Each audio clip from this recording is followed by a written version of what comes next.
बिस्मिल्लाहिर्रहमानिर्रहीम, अस्सलामुअलैकुम and a very good morning. Good morning public में आपको खुश आमदीद कहूँगी। मैं हूँ अरमिला हसन। उम्मीद करता हूँ बिल्कुल ठीक ठाक होंगे, मज़े में होंगे। रात को जितनी शदीद बारिश हुई है, आई होप कि सुबह जब आप अपने काम पे ऑफिस जा रहे होंगे या तैयारी कर रहे होंगे तो आपको ज़्यादा पानी खड़ा हुआ ना मिले, क्योंकि रात को बहुत तेज़ और ज़बरदस्त किस्म की बारिश हुई है। और रात को हम यही दुआ कर रहे थे कि अल्लाह खैर ही करे, क्योंकि जिस रफ्तार से बारिश हो रही थी और फिर हमें पता है कि रोड्स के ऊपर पानी की सूरत हाल, बिजली बहुत सारे इलाकों में मुनक़ता हो जाती है। या मनाजिर भी आप देख रहे हैं। सुबह भी वैसे इनफैक्ट अर्ली मॉर्निंग तक होती रही है बारिश, लेकिन रात को जो बारिश की इंटेंसिटी थी वो बहुत ज़्यादा थी, जिसकी वजह से अभी तक सड़कों के ऊपर बहुत ज़्यादा पानी तो नहीं, लेकिन पानी खड़ा हुआ है। आज भी बारिश के हवाले से प्रेडिक्शन तो है, let's see and hope for the best कि जी अल्लाह खैर ही करे और बारिश हो तो खैरियत की हो। वैसे दूसरी जानिब अगर आप रात की बारिश से बाखबर थे और पेट्रोलियम मसनूआत की कीमतें जो बढ़ने से बेखबर हैं, तो मैं आपको बता देती हूँ, क्योंकि हुकूमत ने पेट्रोलियम मसनूआत की कीमतों में इजाफा कर दिया, जिसका नोटिफिकेशन भी जारी कर दिया गया है। पेट्रोल की कीमत में जी 5 रुपये 36 पैसे इजाफा कर दिया गया है फ़ी लीटर, और पेट्रोल की जो नई कीमत है 272 रुपये 15 पैसे फ़ी लीटर मुकर्रर कर दी गई है। 5 रुपये बढ़ गया है, ऑलमोस्ट 6 रुपये। हाई स्पीड डीजल की कीमत में 11 रुपये इजाफा देखने में आया है, और इसके साथ से 284 रुपीज़ नई प्राइस हो गई है। आज रात 12 बजे से इतलाक होगा, तो आप अगर अभी आपको फ्यूल पंप्स के ऊपर रश तो देखने को मिलेगा ही मिलेगा, लेकिन कीमतें बढ़ गई हैं। अब मैं इससे ज़्यादा क्या कमेंट करूँ, कुछ समझ नहीं आता। जब अच्छी खबर देने का टाइम होता है सुबह सुबह कि आप अच्छी खबर दें, तो हमें ऐसी खबरें देनी पड़ती है लोगों को। अच्छा जी, साथ साथ पाकिस्तान की जो सियासत है उसके अंदर अब नई हैपनिंग तो नहीं कह सकते, वैसे पुरानी है, लेकिन इसके बावजूद अब तहरीक इंसाफ ने क्योंकि एक नई तहरीक का ऐलान किया है। लेकिन इस वक्त शदीद अंदरूनी इख्तलाफात के लिए क़यादत में और पॉलिसीज़ में जो तज़ाद है वो नज़र आ रहा है। पार्टी के मरकज़ी रहनुमा और सीनियर क़यादत के हालिया बयानात को देखा जाए तो ये वाज़े हो रहा है कि 90 दिन की जो आइनी मुद्दत है और आइंदा तहरीक है और एहतजाजी जो हिकमत अमली है, उस पर क़यादत एक पेज के ऊपर नहीं है। एक जानिब चीफ ऑर्गेनाइज़र आलिया हमज़ा एहतजाज ना होने की सूरत में मुस्ताफ़ी होने की धमकी दे रही हैं, तो दूसरी तरफ पार्टी के जो सीनियर रहनुमा है सलमान अकरम राजा साहब, बैरिस्टर गौहर साहब, वो पार्टी के अंदर कन्फ्यूजन और क़यादत से राबता ना होने को मसाइल की जड़ करार दे रहे हैं। पंजाब में और जो मरकज़ की क़यादत है उसकी सोच में हमें ख़ासा तज़ाद नज़र आ रहा है, और इंतखाबात से कबल जो पार्टी टिकट्स में भी तनाज़ा देखने में आ रहा है। दीगर अपोजिशन जमातों की मुत्तहिदा जो इंतखाबी हिकमत अमली है उसने भी PTI के लिए सियासी चैलेंजेस में मज़ीद इजाफा किया है। इस वक्त PTI जो मामला चल रहे हैं, अभी मैं सुबह भी यही बात कर रही थी कि अजीब व गरीब सी सूरत हाल है, जहाँ पे फोकस बहुत सारे दीगर मसाइल की तरफ होना चाहिए। जब तक ये इंटरनल मैटर्स सॉर्ट आउट नहीं होंगे तो फिर किस एहतजाज और किस तहरीक की तहरीक इंसाफ बात कर रही है, क्योंकि आपस में अगर जो सीनियर क़यादत है वो एक पेज के ऊपर नहीं है, so how can they expect कि ये जो तहरीक या एहतजाज है वो इम्पैक्टफुल होगी। इसी पर हम तज्जिया लेंगे। हमारे साथ सीनियर सहाफ़ी और तज्जियाकार PJ मीर साहब मौजूद हैं। PJ मीर साहब अस्सलाम वालेकुम, good morning, I hope you are doing well. Tehreek Insaf, हम आपने हमेशा से बात की है कि तहरीक इंसाफ के अंदर जो क़यादत के मसाइल हैं वो बहुत ज़्यादा हैं, और इस वक्त जब ऑलरेडी एक क्रंच की सी सूरत हाल में है तहरीक इंसाफ, उस सिचुएशन के अंदर इस तरह के बयानात, आपस के जो इख्तलाफात हैं उनका इतना ज़्यादा मंजर आम पर आना, डू यू थिंक कि इसके दौरान जो तहरीक या एहतजाज की बात कर रही है तहरीक इंसाफ, उसका कोई इम्पैक्ट आएगा? ये वोटर्स को इंगेज कर पाएंगे ये लोग? नहीं, आई डोंट थिंक सो। देखें, जब आपने कहा है ना कि ये सारे इनमें इख्तलाफात बहुत हैं, एक पेज पे नहीं है, ये सब एक पेज पे हैं, लेकिन मुख्तलिफ किताबों में, एक किताब में नहीं है। और ये क्या करते हैं कि ये लोगों को कंफ्यूज करते हैं। इनफैक्ट जो इनकी जो ऑपोजिशन है, जिसको आज हम गवर्नमेंट कहते हैं, वो भी कंफ्यूज होगी कि हम बात करें तो किससे करें। एक गडापुर साहब आते हैं कि वो इधर पंजाब में आते हैं और बात करते हैं, लेकिन जो सीनियर क़यादत है PTI की वो उनसे मिलती नहीं है, ना उनको इनवाइट किया जाता है। तो यहाँ मैं समझता हूँ कि अगर आपने कोई मैसेज देना है PTI ने इन पर्टिकुलर, तो उनके जो बैरिस्टर गौहर है, जो कि इस वक्त इनकम्बेंट चेयरमैन है, इनके थ्रू हर चीज होनी चाहिए। देखो ना, अगर तो हमने एक सिस्टम के तहत चलना है, एक तहरीक को सही तरीके से चलाना है, तो फिर आप एक आपका एक मोडस ऑपरेंडी होना चाहिए, जो कि नजर नहीं आ रहा। और बिल्कुल सलमान अकरम राजा सही कह रहे हैं कि इनके अंदर एक कम्युनिकेशन डिस्कनेक्ट है, और ये इस डिस्कनेक्ट की वजह से आप लोगों को भी डिस्कनेक्ट कर रहे हैं। तो मैं समझता हूं कि आप एक पहले अपने आप को एक क्लोज सर्किट के अंदर बैठ के बात करें, अपने आप को रिफॉर्म करें, और फिर जाके आगे बात करें। ये इनके लिए नहीं, ये हमारी पाकिस्तान की सियासत के लिए एक बड़ा अच्छा स्टेप होगा, जो कि हम देखते हैं कि पहले ये नून को आप ले लो, पीपल्स पार्टी को ले लो, बाकियों को ले लो, तो at least they show despite Urmila problems and issues, at least they show that they are a political party. तो उस लिहाज से I think PTI has to mature itself कि भाई हम एक हैं, हमारे ये मुतालबात है, हम ये करेंगे। लेकिन अगर आप नहीं करेंगे और कंफ्यूजिंग स्टेटमेंट आएगी, वो तो हर बंदा ही और कंफ्यूज हो जाएगा, और फिर कंफ्यूजिंग सवालात उससे उठ जाएंगे। तो आई थिंक इसको अवॉइड करना चाहिए। अच्छा मीर साहब, अभी आप बात करें कि मुख्तलिफ किताबों के पेजेस के ऊपर हैं, लेकिन आप जैसे बहुत सारे, चूँकि आपसे मेरी बहुत ज़्यादा डिस्कशन हुई है इस पॉलिटिकल सिनेरियो पर, रियली वांट कि आप इस पर भी कमेंट करें। आपके जो बैरिस्टर गौहर और सलमान अकरम राजा साहब कह रहे हैं कि जी हमारी जो मरकज़ी या खान साहब से जो हमारी डायरेक्टली बातचीत या हम उनसे कोऑर्डिनेशन में नहीं है, उस वजह से ये सारे मसाइल की जड़ है। Do you agree with that? And secondly, अगर इमरान खान साहब इस वक्त जेल के अंदर हैं, तो डोंट यू थिंक कि ये जो लीडरशिप है इनके ऊपर रिस्पॉन्सिबिलिटी आती है, because they play a role जो कि एक ब्रिज के तौर पे अदा कर रहे हैं अवाम और इमरान खान साहब के दरमियान। अगर राबता नहीं हो रहा, कोई स्ट्रैटेजी, क्योंकि जो रहनुमा जाता है जेल वो आकर बाहर कोई मुख्तलिफ कहानी सुनाता है, इससे वोटर भी कंफ्यूज है, और जिस तरह ये तहरीक की बात कर रहे हैं, एहतजाज की बात कर रहे हैं, क्या उसका कोई इम्पैक्ट, मैं वही सवाल करूंगी कि आएगा इस सूरत हाल के अंदर? नहीं जी, नहीं आएगा, बिकॉज ये क्या कर रहे हैं कि ये आते हैं, एक लीडर मिलेगा, दूसरा मिलेगा, और फिर जाके जब मुख्तलिफ बयानात आते हैं तो ये नुकसान किसका करते हैं? अपनी पार्टी का, अपने अवाम का, इनके फॉलोअर्स का, क्योंकि उनको ये कंफ्यूजन के स्टेट में डाल देते हैं। और यही वजह है कि फिर आप जब मुख्तलिफ स्टेटमेंट देंगे तो मुझे बताएं, ना सिर होगा ना पैर होगा। तो आपने कहा ब्रिज, ये ब्रिज नहीं है, ये डैमेज ब्रिज है, और इस ब्रिज को रिपेयर करना है। और ये अगर इनके लिए अगर नहीं करेंगे तो इनका अपना नुकसान है, क्योंकि हमने तो देखना है ना ओवरऑल पॉलिटिकल सिचुएशन की। इनके मुतालबात हैं, बिल्कुल ठीक है, अच्छी बातें करें, अपने लीडर को सपोर्ट करें, जो कि बाकी भी करते रहे। लेकिन eight the end of the day हमें एक तौर और तरीका और एक सैनिटी नजर आनी चाहिए कि जिसके अंदर वायलेंस ना हो, जिसके अंदर आप बाय लॉ चलें, क्योंकि अगर आप आज नहीं करोगे, कल आप पावर में आओगे तो आपके साथ भी यही होगा।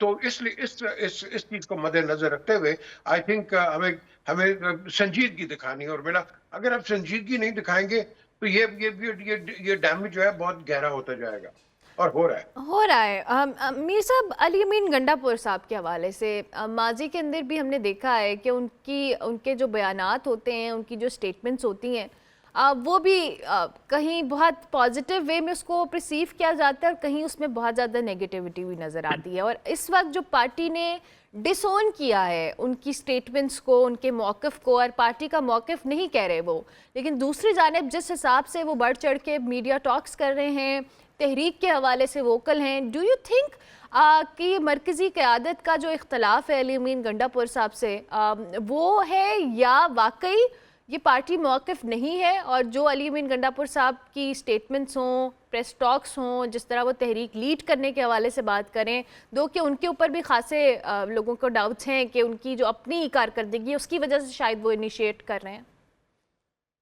उर्मिला, यहाँ दो इसके जवाब आते हैं कि यहाँ दो किस्म की एक एक्टिविटीज हो रही हैं, एक इमोशनल और एक प्रैक्टिकल।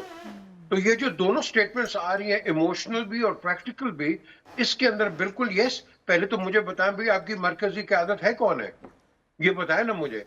और गंडापुर साहब जो कि चीफ मिनिस्टर हैं, ये पंजाब में आते हैं और कहते हैं कि हमने जलसा करना है, ये करना है। ये तो प्रेसिडेंट का काम है, सेक्रेटरी जनरल का काम है, इनका काम नहीं है। देखो ना, मैं यही कह रहा हूं कि अगर ये चीफ मिनिस्टर हैं तो अब उधर से अपना जो हमारे गवर्नर है पंजाब इसके फ्रंटियर के, तो मुझे बताएं कि अगर वही आके फिर इसमें मुदाखलत करेंगे तो फिर आपका लॉ एंड ऑर्डर और आपका एक चेन ऑफ कमांड कैसे चलेगा? तो इस लिहाज से जब आप पार्टीज भी चलाते हैं, जब आप गवर्नमेंट्स भी चलाते हैं, एक हायरार्की होती है। हम हायरार्की को नहीं फॉलो कर रहे और हेंस क्या होता है, एक इमोशनल स्टेटमेंट आ जाती है और एक प्रैक्टिकल स्टेटमेंट आती है। अब प्रैक्टिकल स्टेटमेंट आ रही है जो इनके आप कह रहे हो मरकजी क़यादत, भाई हु इज मरकजी क़यादत? मुझे ये बताएं ना। That's a million dollar question. हमें तो ये अभी तक समझ ही नहीं आ रही। Exactly, absolutely right. मैं समझता हूं अभी बल्कि प्रोग्राम अगर खत्म होता है, अगर आपके पास भी टाइम होता है, आप इनको किसी को पकड़ो, भाई प्लीज एक्सप्लेन टू अस ये मरकजी क़यादत कौन है? ये जो लोग आ रहे हैं बयानात दे रहे हैं, फिर उनको आप उनको रिफ्यूट भी कर रहे हैं, तो ये तो आप एक अपना मजाक उड़वा रहे हैं। क्या कर रहे हैं आपको? अच्छा मीर साहब, आप ये मरकजी क़यादत चलें, ये तो क्वेश्चन अपनी जगह पे कायम है कि कौन है जी, हमने बात सुननी किसकी है? क्योंकि अलीमा खान साहिबा आती हैं, वो कुछ बात कर रही हैं जो कि उनकी बहन है। फिर आलिया हमजा ने जो एक ट्वीट किया, उस पर सलमान अकरम राजा साहब ने बड़े एतराज़ात उठाए कि जी ये अपना काम करें और ये ट्वीट्स करना ये बड़ी गैर जिम्मेदाराना गुफ्तगू थी।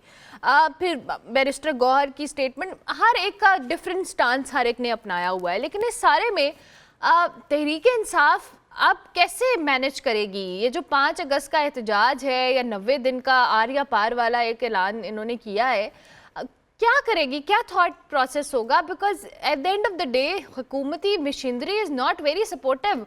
वो कहते हैं कि जी हम किसी भी तरह का वायलेंस या किसी भी तरह की स्टेट मुखालिफ चीज़ों को बर्दाश्त नहीं करेंगे अगर तहरीक इंसाफ पुरअमन तरीके से कुछ नहीं कर पाती। कल मैं तलाल चौधरी साहब की गुफ्तगू भी सुन रही थी, वो भी ये कह रहे हैं कि अगर पुरअमन करना चाहते हैं तो आ जाए, वरना हुकूमत आपको किसी तौर पर सपोर्ट नहीं करेगी। देखिए इसके 2-3 नंबर 1, हुकूमत को ये नहीं चाहिए कि वो एक तड़ी लगा दे कि आपने वायलेंस नहीं करनी, और भाई जो वायलेंस करेगा आप उसको बंद कर दो, पकड़ लो, खत्म होगी बात। लॉ एंड ऑर्डर तो मेंटेन करना है ना हमने।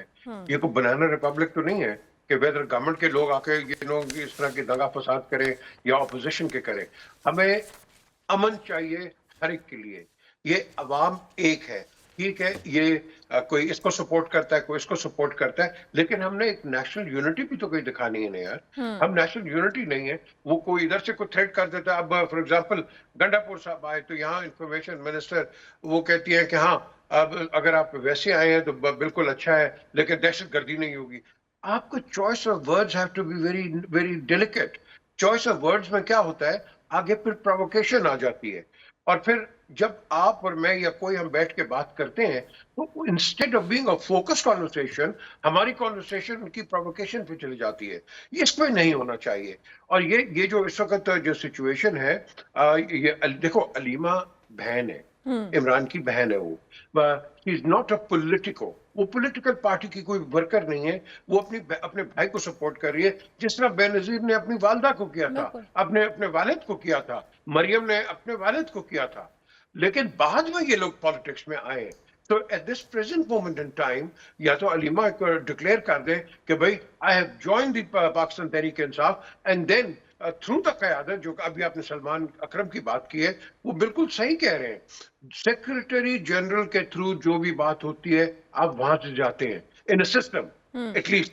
तो अगर आप सेक्रेटरी जनरल को साइड पे रखेंगे तो फिर आपकी पार्टी क्या है, कौन सी पार्टी है ये? तो हमें देखो ना, मैं जो बात कर रहा हूँ, मैं कर रहा हूँ एक असूल की और एक हायरार्की की। अगर आपने फिर अगर कल आप गवर्नमेंट में आएंगे यही चीज होगी। और ये हुआ है, और ये हुआ है मीर साहब, जब तहरीक इंसाफ की गवर्नमेंट रही है उस दौरान भी ये सब हुआ है कि इमरान खान साहब कोई बात कर रहे हैं, रहनुमा कोई और बात कर रहे हैं, फिर वो जब कॉन्फ्लिक्ट आता है तो जाहिर है फिर ऑपोजिशन उस पर गेन तो करती है। अभी आपने बात की अलीमा खान साहिबा की पार्टी ज्वाइन करने के हवाले से, वो तो कहीं ना कहीं मीर साहब फिर इमरान खान साहब के बयानात की नफ़ी हो जाएगी ना, मौरूसी सियासत की जहाँ वो बात करते हैं। जब से उनके साहबजादों की आने की खबर के हवाले से या बातें चल रही हैं इमरान खान साहब के, तो मीर साहब बड़ी हुकूमती साइड से भी बड़े बयानात आए हैं। कुछ कह रहे हैं कि जी उनका राइट है, लेकिन अगर वो यहाँ आकर कोई तहरीक चलाने का सोचेंगे तो फिर तो एक्शन लिया जाएगा। क्या वो वाकई आएंगे या सिर्फ अभी सब बौखला गए हैं सुनकर ही? या तो पीटीआई इतनी वीक है कि इन दो बच्चों पे बैंक करेगी कि वो आएंगे और एक को रेवोल्यूशन आ जाएगा। भाई पीटीआई खुद बड़ी तकड़ी एक जमात है, अपनी एक पॉपुलर जमात है। उसको किसी की जरूरत नहीं है कि दो वहां से आ गए, एक इधर से आ गया, इधर से आ गया। And I don't think they will come. ये एक बात हो रही है, पर I don't think they will come. हाँ, वो आएंगे तो probably in a private capacity, बिल्कुल वो करेंगे जिस तरह बाकियों ने भी किया हुआ है। अपने अपने वालदैन के लिए उनकी सपोर्ट करते हैं, अच्छी बात है, कोई बुरी बात नहीं है। लेकिन eight the end of the day political कोई तहरीक नहीं वो चलाएंगे। I don't think so, because number one, उनका कोई ताल्लुक नहीं है पॉलिटिकल यहाँ। एंड वो अगर आएंगे भी तो एक बिल्कुल प्राइवेट कैपेसिटी में आएंगे, जिस तरह अलीमा बयान दे रही हैं अपने भाई के लिए, बिल्कुल उनका पूरा राइट है, वो बिल्कुल देंगी ठीक। और देती रहेंगी। इसी तरीके से उनके बच्चे भी वो करेंगे। लेकिन तहरीक चलाना ऑन द बेसिस के भाई ये दो बच्चे आएंगे और एक रेवोल्यूशन आ जाएगा, आई डोंट थिंक सो। और ये गवर्नमेंट को भी इतना रिएक्ट नहीं करना चाहिए। और यार आए तो आने दो ना यार, क्या फर्क पड़ेगा? आप इतने वीक तो नहीं हो। जैसे यू वो आर द ट्रम्प गवर्नमेंट, के आप आने टकराए रहो। से भी हालात बदलने थे तहरीक इंसाफ के, वही बात है कि आप बैंक तो नहीं कर सकते हैं आप किसी भी पॉलिटिकल पार्टी पे। पीजे मीर साहब हमारे साथ मौजूद थे जी, और सीनियर सहाफ़ी हैं, तज्ज़ियाकार हैं, मौजूदा सियासी सूरत हाल के ऊपर अपना तज्ज़िया दे रहे थे। जाते जाते आपको ये बता दें कि रेहाम खान साहिबा ने भी अपनी पॉलिटिकल पार्टी का ऐलान कर दिया है, तो अब वो भी सियासत में एक पार्टी आ रही है, तो उस पर भी हम आगे जाके आप बात करेंगे। ब्रेक लेते हैं, ब्रेक के बाद वापस आते हैं।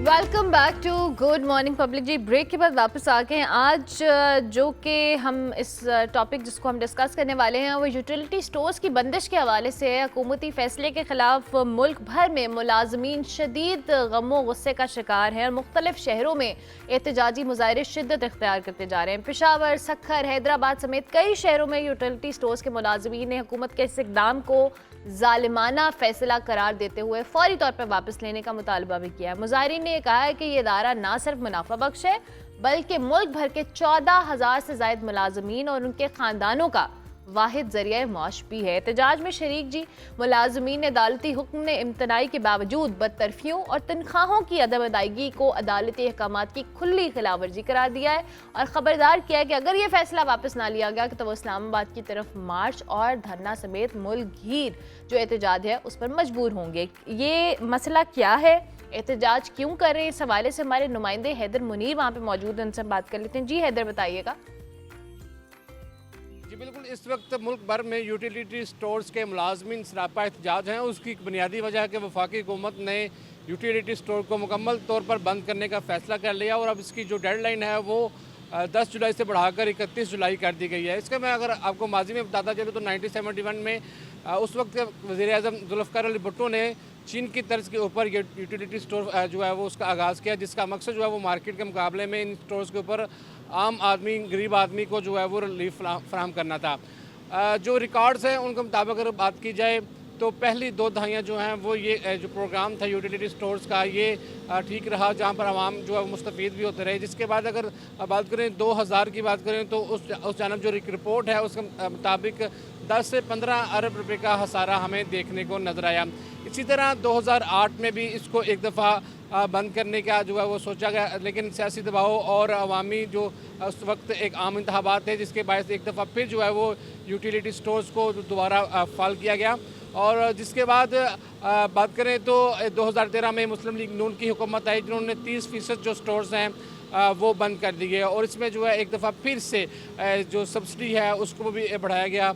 जब सब्सिडी को अचानक बढ़ाया गया तो 40 अरब का जो हसारा है वो हमें यहाँ पर देखने को नज़र आया। 2018 में जब पाकिस्तान तहरीक इंसाफ की गवर्नमेंट आई तो उन्होंने 2020 में इसको जो एहसास प्रोग्राम है उसके ज़रिए दोबारा ज़िंदा करने की कोशिश की गई, लेकिन जो रिपोर्ट्स हैं हमें बताती हैं उसके मुताबिक अगर वर्ल्ड बैंक की रिपोर्ट की बात करें तो उनके मुताबिक जो है वो मुश्किल हिकमत अमली और सब्सिडी ना होने की वजह से पाकिस्तान का यूटिलिटी स्टोर जो है वो उसका जो निज़ाम है वो ठीक तरीके से नहीं चल सका।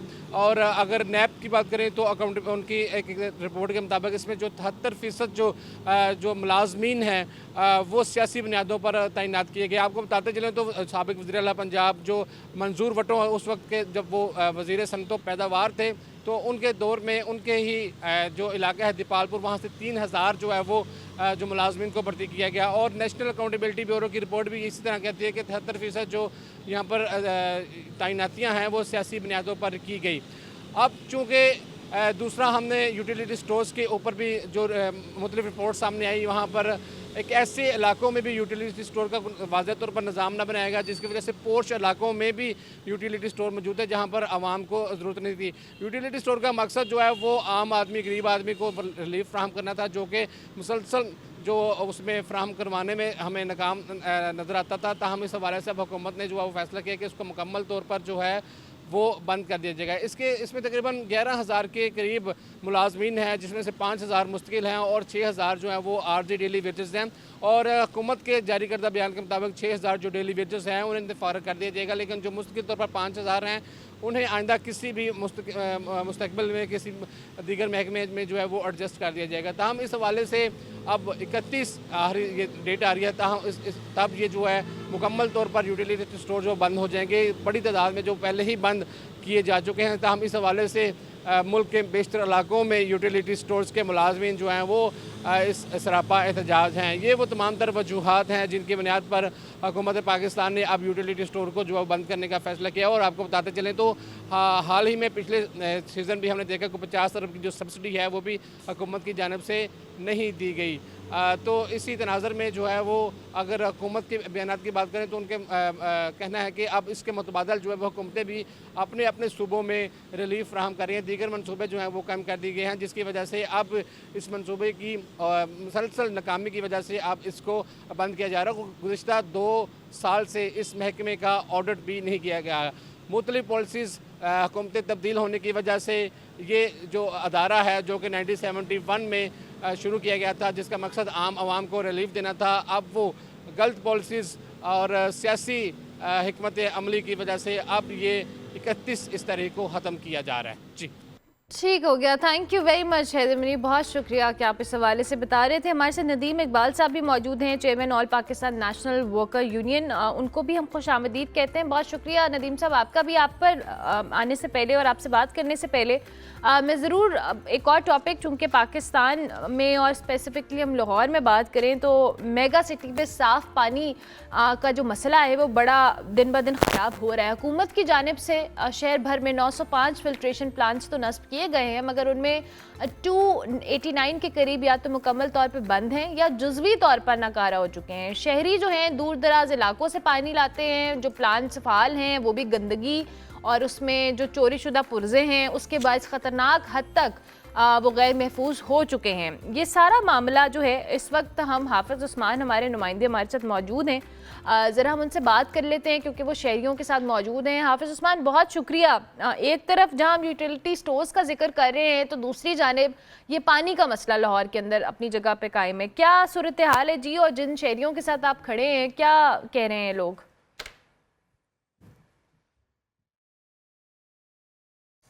जी बिल्कुल, बहुत शुक्रिया आपका, आपने मुझे इस पर बात करने का मौका दिया। सबसे पहले तो आपको सुबह बखैर। जी ये पानी, साफ़ पानी, पीने का साफ़ पानी एक ऐसा मसला है कि जो हर घर की ज़रूरत समझी जाती है। अगर किसी घर में पीने का साफ़ पानी ना हो तो वो समझ लें कि घर ही नहीं है।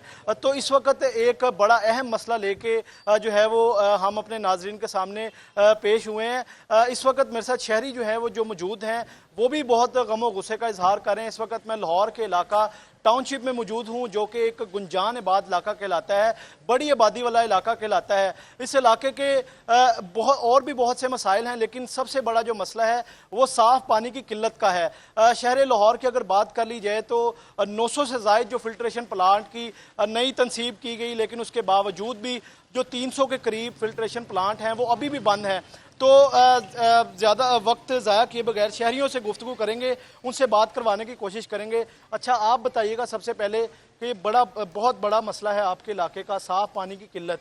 तो क्या वासा का पानी आपके घर आता नहीं है? अगर आता है तो क्या मसला है? आप बोतलें लेके खड़े हैं, क्या मसला है? देखिए पानी एक बुनियादी ज़रूरत है, नेमत उसमें अल्लाह ताला की, लेकिन इस वक्त हम लोग जो हैं टाउनशिप के आवाम जो हैं पानी की किल्लत पे सरापा एहतजाज हैं। हम लोग भारी भरकम बिल तो अदा कर रहे हैं, लेकिन बेशुमार घर ऐसे हैं जहाँ पानी आ ही नहीं रहा। लोग यकीन के पानी की बोतलें, कूलर लेके जब फिर रहे होते हैं, और जब तक हम मोटर ना चलाएं तो हमारे घर में पानी आता नहीं है। और जब मोटर चलाते हैं तो लोगों का दिल धक धक धक धक शुरू कर जाता है कि बिजली के बिल ज़्यादा आ जाएंगे। अब वाटर फिल्ट्रेशन प्लांट की बात कर रहे हैं तो आप यकीन माने टाउनशिप के बेशुमार फिल्टर प्लांट जैसे हैं जहाँ पर ताले लगे होते हैं। हम लोग गंदा गलीज पानी पी रहे हैं, पेट की बीमारियाँ पैदा हो चुकी हैं। तो खुदा वासा खुदा का खौफ करे, खुदा खौफ करे, भारी भरकम बिल भी हम दे रहे हैं और कई गुना बिल दे रहे हैं पानी का, लेकिन हमें साफ शफाफ पानी में ऐसा नहीं हो रहा। लिहाजा टाउनशिप के इलाकों में, ग्रीन कोड के इलाकों में यहाँ हमें ट्यूबवेल लगाए जाए, हमें साफ शफाफ और सेहत अफजा पानी दिया जाए। अच्छा, मुझे ये बताएं कि आपके इलाके में फिल्ट्रेशन प्लांट, आपका चूंकि घर यहाँ पे है, फिल्ट्रेशन प्लांट कितनी दूर है आपके घर से? कहाँ पे पानी भरने के लिए आपको जाना पड़ता है? देखिए, मैं इस वक्त टाउनशिप में खड़ा हूँ, यहाँ से कम 1 मील के फासले पे जो टाउन लोग यहाँ पानी लेने जाते हैं। फिर यहाँ और करीब हमारे को कोई ऐसे फिल्टर बनना ही नहीं टाउनशिप में। हमारा मुतालबा है, हमारे जो MNAs हैं, MPs हैं, उनसे मुतालबा है कि खुदारा फिल्ट्रेशन प्लांट लगाएं, लोगों को जिंदगी का ख्याल करें, क्यों उनको जिंदा दरगोर रहे हैं, गंदा पानी क्यों पिला रहे हैं इनको? हमें साफ पानी की जरूरत है, ये हमारा हक है। अच्छा, इसमें सबसे अहम बात यह है कि जो 900 नए फिल्ट्रेशन प्लांट की जो तनसीब की गई है, मेरा सवाल इंतज़ामिया से ये है, क्या वो सिर्फ कागजी कार्रवाई में 900 फिल्ट्रेशन प्लांट लगाए गए हैं या वाकई में 900 फिल्ट्रेशन प्लांट की जो नई तनसीब है वो की गई है? मज़ीद भी शहरियों से बात करते हैं। अच्छा, आप बताइएगा कि क्या मसाइल हैं, साफ़ पानी पीने का नहीं है इस इलाके में, तो क्या कहना चाहेंगे इंतज़ामिया को? मैं इस वक्त मौके की इंतज़ामिया जो कि MD वासा, उनसे मुखातिब होना चाहता हूँ और मैं उन्हें बताना चाहता हूँ कि हमारे MNAs दौर से वहीद आलम खान हो गए, नसीर भुट्टा हो गए और मलक परवेज़ हो गए, शाइस्ता मलिक हो गई, अब मौके पे अता तड़र साहब हैं, हमारे MNA हैं। मैं उन्हें ये बात पहचाना चाहूँगा कि ये 11, 12 और 15 ब्लॉक, ये ऐसा ब्लॉक है जहाँ पे पानी का नफाज बिल्कुल गलत है, गंदा है। यहाँ पे कोई फिल्ट्रेशन निज़ाम नहीं है। 16 ब्लॉक में है, यहाँ से लोग पानी लेने वहाँ पे हमारे 16 ब्लॉक में आते हैं, जोहर टाउन से आते हैं और दीगर इलाकों से आते हैं। लेकिन यहाँ पे पानी का जो निज़ाम है इंतहाई गंदा है। यहाँ पे जो मुतलका इंतज़ामिया है वो वहाँ तक पैगाम रसाई नहीं करती और जो भी कोई मामलात होते हैं पता नहीं क्या गड़बड़ेशन कर जाते हैं, हमें समझ नहीं आती। यहाँ पे पानी के पाइपलाइनें फटी हुई हैं, पानी साफ़ नहीं है। MD वासा को जो है ये वेरी अनफॉर्चुनेट कि यहाँ पर पानी का इंतजाम बड़ा ख़राब है। ये प्लांट्स जो हैं लाखों अफराद के लिए जहाँ पर पानी का वाहिद जरिया है, वहीं पे अगर गंदा पानी लोगों को मिल रहा है तो दैट्स वेरी अनफॉर्चुनेट। ये तो आप हमारे साथ ही हाफिज उस्मान मौजूद रहिएगा और हम आपसे दोबारा भी बात करते हैं, लेकिन इस वक्त नदीम इकबाल साहब हमारे साथ मौजूद हैं जिनसे हम यूटिलिटी स्टोर्स के हवाले से ज़रूर मैं कमेंट चाहूँगी। नज़ीर साहब, ये यूटिलिटी स्टोर्स वाला मामला भी हैदर मुनीर भी हमारे कॉरेस्पॉन्डेंट हमें बता रहे थे कि वो एहतजाज कर रहे हैं। ज़ाहिर है हुकूमत की जानिब से जब ये यूटिलिटी स्टोर्स का प्रोजेक्ट या इनिशिएट किया गया था तो इससे बहुत सारे लोगों की रोज़गार भी जुड़ी थी, बहुत सारे लोगों इस पर डिपेंडेंट भी थी, फैमिलीज़। आई रियली वांट कि आप इस गुफ्तगू को आगाज़ कीजिएगा कि क्या मसाइल आप समझते हैं कि हुकूमत क्यों ये इकदाम उठा रही है और आप लोगों का क्या मौक़िफ़ है इस हवाले से?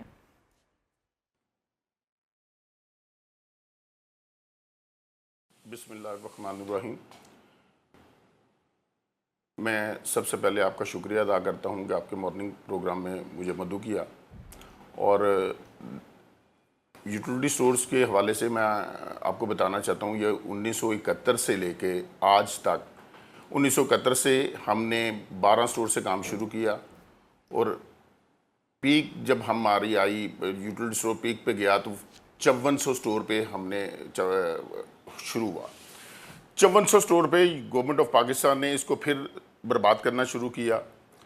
आज 5400 स्टोर से लेके हमारे पास 1678 स्टोर रह गए हैं।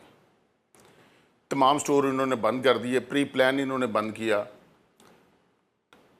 देखें, पिछले रमज़ान से इन्होंने सब्सिडी हमें नहीं दी, पिछले रमज़ान से ना इन्होंने परचेजिंग हमें करने दी, इन्होंने परचेजिंग क्लोज़ कर दी। जब सामान ही नहीं होगा तो सेल नहीं होगी। अगर उससे पिछले रमज़ान में अगर जाएं तो 47 अरब रुपया हमने सेल की। ह्यूज सेल यूटिलिटी स्टोर की हिस्ट्री में हुई कि 47 अरब रुपया यूटिलिटी स्टोर ने सेल की। तो क्या वजह है कि एक साल के अंदर अंदर ये इतना क्राइसिस आ जाए? जब आप स्टोरों में सामान ही नहीं देंगे, जब आपने स्टोरों में सामान ही नहीं दिया तो उसमें क्या हो सकता? प्री प्लान इन्होंने इसको खसारे में शो कर रहे हैं। कागज़ों में खसारे में आ रहा है, खसारे में शो करके हैं। हालांकि पिछले 10 साल में हमने 129 अरब रुपया गवर्नमेंट ऑफ पाकिस्तान को टैक्स दिया। हमारे 11,000 मुलाजमिन थे, इन्होंने फरवरी से निकालना शुरू किया, अब 6,800 मुलाजमिन टोटल रह गए हैं। सही। जब एक डेली वेजेस और कॉन्ट्रैक्ट वालों जो निकाले थे वो हमारे NIRC अदालतों ने बहाल किए। बहाल करने के बाद इन्होंने अभी तक हमारी ज्वाइनिंगें नहीं ली, और इस वजह से हमारे अब टोटल मुलाजिम जो है 6,800 रह गए हैं। ठीक है।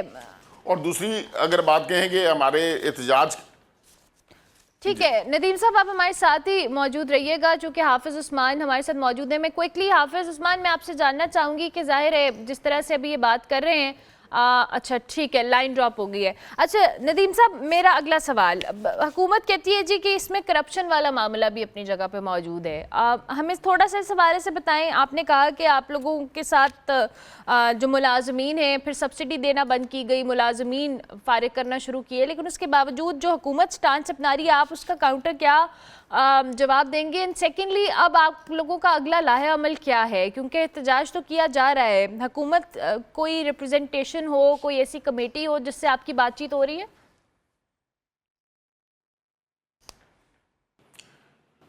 देखें मैडम, बात यह है कि करप्शन की बात करते हैं, वज़ीर आज़म साहब भी करप्शन की बात करते हैं। अगर करप्शन है तो इसको रोकते क्यों नहीं है?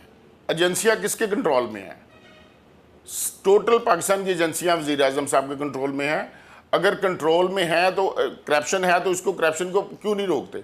अगर रोकना है तो कोई केस दिखाएं मुझे, कोई केस करप्शन का किया है, कोई प्रूफ लेके आए। देखिए, करप्शन अगर करनी है, government of Pakistan he MD लगाता है। अगर वो उसने करप्शन किया तो पकड़े उसको। देखें, दूसरे ग्रेड, तीसरे ग्रेड, चौथे, 5वें, 7वें, 9वें, 10वें, 12वें ने तो करप्शन नहीं की। अगर किसी ने करप्शन की है तो उसको पकड़ें। मतलब कि ज़बानी कह देना, अगर चोर भी खुद लगाते हैं और करप्शन भी खुद शोर मचाते हैं। मिसाल अगर किसने किया तो पकड़ें, यूनियन तो उसमें नहीं आ रही कि इसको छोड़ दें, ये करप्शन का केस ना करें। जिसने भी करप्शन किया है, मैं आपकी तवज्जो से वज़ीर आज़म साहब को कहता हूं कि उसके खिलाफ केस करें, पकड़ें उसको सजा दें और इबरतनाक सजा दें उसको। ठीक है, जिन्होंने उसको उसमें शामिल नहीं है। ठीक है नदीम साहब, साथ ही मौजूद रहेगा हाफिज उस्मान। आपको मेरी आवाज आ रही है? जी उस्मान, मुझे क्विकली अब बाकी जो इलाका मकीन जिनके साथ आप मौजूद हैं, अगर कोई बात करना चाहते हैं तो बात भी करवा दें। एंड सेकेंडली मुझे ये बताएं कि अब जाहिर है जो फिल्ट्रेशन प्लांट्स का मामला है, ये एक बड़ा अलार्मिंग मामला है कि लोगों को पीने का साफ पानी अवेलेबल नहीं है। इनकी किसी से बात हुई है? वासा अगर नहीं सुन रहा तो कोई, जिस तरह आता तारड़ साहब के हवाले से बात करे थे एक शहरी, ज़रा थोड़ी सी तफसीलात मजीद दीजिएगा।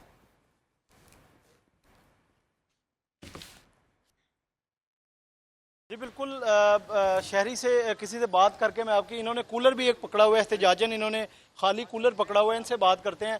अच्छा आप बताइएगा, गंदा पानी आने पे या साफ़ पानी ना मिलने पे आपने किसी वासा इंतज़ामिया से शिकायत की है अभी तक? क्यों नहीं आपका पानी? सर जी हमने बहुत शिकायत की है, लेकिन वो हमारी ना बात जो है वो उस पर अमल नहीं करते हैं सर। अब बहुत दफ़ा गए हैं कि सर हमारा पानी नहीं आ रहा, हमारे इलाके में पानी नहीं आ रहा। वो कहते हैं ठीक है जी आप जाएं, कोई ऐसा मसला नहीं, आपका मसला हल कर दिया जाएगा। वो घर भेज देते हैं, फिर बाद में कोई यानी कि इस पर अमल नहीं होता सर। आप बताइएगा कि पानी के काफ़ी इस इलाके के मसाइल हैं, तो क्या कहना चाहेंगे? कोई इंतज़ामिया बात सुनने के लिए तैयार है कि नहीं आपकी? जी नहीं, इंतज़ामिया बात सुनने के लिए तैयार नहीं है। अगर उनको कहा भी जाता है वो दरगुजर कर देते हैं। और पानी का जो सिस्टम है ना, वो ना तो 11 ब्लॉक में फिल्ट्रेशन प्लांट है, ना 12 में है, ना 13 में है। अच्छा आप बताइएगा, ये जो खाली कूलर आप लेके खड़े हैं, तो कितनी दूर जाना पड़ता है पानी के भरने के लिए? आप लेके भी खड़े हैं, ये मेरा कैमरामैन अजमत अगर आपको दिखा सके तो खाली कूलर भी ये लेके खड़े हैं, तो आप कहाँ पानी भरने के लिए जाते हैं? कितने किलोमीटर? मैं इस वक्त टाउनशिप में मौजूद हूँ और ये भरने के लिए मैं जोहर टाउन में जाता हूँ। यहाँ से कम 1 किलोमीटर दूर है सर। ठीक है, 1 किलोमीटर दूर है। वहाँ पे बहुत लंबा रश लगा होता है और यहाँ के लोग ही वहाँ पे जाकर वो जो है फिल कर रहे होते हैं, और उनमें मैं भी शामिल होता हूँ। अच्छा आप बताएं कि घर में बच्चे भी होंगे, फैमिली है सारी, तो क्या अब घर में जो वासा का जो पानी आता है वो इंतहाई गंदा पानी आ रहा है? सर ये आप यकीन करें कि मेरे ख्याल 10 दिन पहले की बात है ये, कि मैंने जो है ना वो पानी उसमें से निकाला है ना पीने के लिए, तो मुझे ऐसा लगा कि शायद मैं गटर का पानी पी रहा हूँ। मैं यकीन करें, मैं आपसे झूठ नहीं बोल रहा हूँ, मुझे ऐसा फील हुआ कि मैं गटर का पानी पी रहा हूँ। और मैंने वो फ़ौरन यानी कि मैंने कहा यार ये तो बहुत यानी कि हम अपने साथ गलत कर रहे हैं कि गटर का पानी पी रहे हैं। गटर की स्मेल आ रही थी पानी में से, इतना गंदा पानी था। तो फिर ये ऐसा है कि फिर हम लोग जो है ये देखें, कूलर मेरे इस वक्त हाथ में है, वो उस वक्त मैंने कूलर पकड़ा और मैं सब यानी कि कूलर भरने के लिए, वहाँ पानी भरने के लिए वहाँ से कूलर लेकर गया हूँ। जी सर।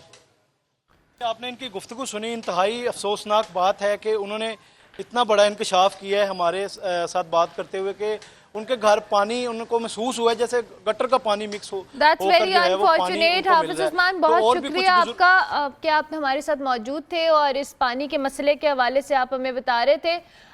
नदीम साहब, मैं अब आइंदा का लाया अमल आपसे जानना चाहूँगी। ज़ाहिर है एहतजाज तो आप लोग कर रहे हैं, क्या प्लान है आगे? आप लोगों ने हुकूमती नुमाइंदगान या कमेटी कोई ऐसी जो आपसे बातचीत के लिए, ज़रा हमें इस हवाले से बता दें।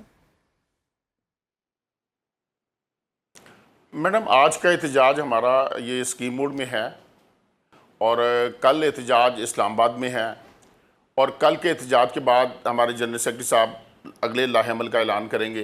वो धरने की सूरत में इंशाअल्लाह ताला इस्लामाबाद में होगा। कल मीटिंग गवर्नमेंट ऑफ पाकिस्तान की जो कमेटी बनाई है उनकी है, उनकी कमेटी के जो रिज़ल्ट निकलेंगे उसके बाद हमारा फ़ैसला होगा कि हमने क्या करना है। एहतजाज आज पूरे स्टोर हमने बंद कर दिए हैं, कोई सामान नहीं हम उठा रहे। पूरे पाकिस्तान के स्टोर इस टाइम बंद है, सामान स्टोरों पे मौजूद है और फ़िलहाल हमने पहला लाएमल ये था कि हमने स्टोरों को बंद कर देना और सामान उस वक्त तक नहीं देना जब तक हमारा अगर बंद करने की सूरत में VSS अप्रूव करते हैं, जो कि हमारी तवक्कात के मुताबिक होगा तो हम उसको एक्सेप्ट करेंगे, अगर हमारी तवक्कात के मुताबिक नहीं होगा तो हम उसको रिजेक्ट करेंगे। कमेटी में मेंबर कौन है नदीम साहब? मैडम, कमेटी के मेंबर PM साहब ने मिनिस्ट्री के सारे मिनिस्टर बनाए हैं। 9 बंदे हैं कमेटी के जो उन्होंने कल मीटिंग करनी है उसमें सेक्रेटरीट में ही। ठीक है। और तो इससे पहले उसमें हमारे आप एक लोगों MD की साहब किसी भी हैं, से जो उन्होंने बातचीत शामिल हुई होना है? है। इस कमेटी की कल जो मीटिंग होनी है उससे पहले आप लोगों की अभी किसी के साथ कोई बातचीत चल रही है? मैडम, हमारी मैनेजमेंट से बात हर रोज़ चलती है, मतलब वो नतीजा केस नहीं निकलती। मतलब कि हमारा उनका मौक़िफ़ ये है कि VSS अगर आपने देना है तो VSS गवर्नमेंट ऑफ पाकिस्तान नहीं बनाती, VSS यूनियन बनाती है और मैनेजमेंट के थ्रू बार्गेनिंग करती है। और बार्गेनिंग हमने कर ली हुई है, मुकम्मल कर दी है, उन्हें रिटर्न दे दिया हुआ है कि VSS ये प्रूव होगा तो हमें ठीक है, अदरवाइज़ हम इसको कबूल नहीं करेंगे। ठीक हो गया, thank you very much. Nadeem Iqbal हमारे साथ मौजूद थे जी। और एक तरफ हम साफ़ पानी के मसले के हवाले से बात करें जिस पे हमारे नुमाइंदे जो हैं टाउनशिप के इलाके में मौजूद थे, जहां इलाका मकीन जो है गंदा पानी पीने पे मजबूर है। घरों में साफ़ पानी आ नहीं रहा, जो फिल्ट्रेशन प्लांट्स हैं वो ख़राब हैं और कुछ ऑपरेशनल नहीं है, दूर जाना पड़ता है जो घरों में पानी आ रहा है। और अक्सर फिल्ट्रेशन प्लांट्स का भी इशू है। अगर इंतज़ामिया इस हवाले से कुछ हमारे तवज्जुह से देख रही है तो this is the basic human right जी। पीने का साफ़ पानी हर एक का बुनियादी हक है। अगर हुकूमत इस हवाले से या इंतज़ामिया कुछ भी एक्शन ले तो ये बेहतर है। और वासा की जहाँ पे ज़िम्मेदारी है या दीगर इदारों की ज़िम्मेदारी है, कहीं ना कहीं सबको अपना रोल अदा करना है, क्योंकि शहरी हैं जो बीमारियाँ फैल रही हैं वो एक अलग मसला है। और दूसरी जानिब जहाँ यूटिलिटी स्टोर्स की बात कर रहे हैं कि उनके मुलाजमीन भी सरापा एहतजाज है और उनके मुताबिक जी कल जो उनकी मीटिंग होगी उसके बाद वो आगे का लाया अमल इख्तियार करेंगे। लेकिन अभी इस वक्त आज उनका एहतजाज जारी है, उनके स्टोर्स बंद हैं और कोई सामान ट्रांसफ़र नहीं किया जा रहा। तो ये दोनों इश्यूज़ जो हैं ये अवामी इंटरेस्ट के इश्यूज़ हैं और ज़ाहिर है इनको एड्रेस किया जाना बड़ा इम्पॉर्टेंट है, क्योंकि हम जिस सेक्टर को उठा रहे हैं वहाँ पे कोई ना कोई ऐसा इशू है जिस पे अवाम परेशान है, लोग परेशान हैं। तो ये चीज़ें सॉर्ट आउट होने की अर्जेंट ज़रूरत है। हम इस पर आपको मज़ीद अपडेट भी करते रहेंगे जो भी प्रोग्रेस होगी। ब्रेक लेते हैं, ब्रेक के बाद वापस आते हैं।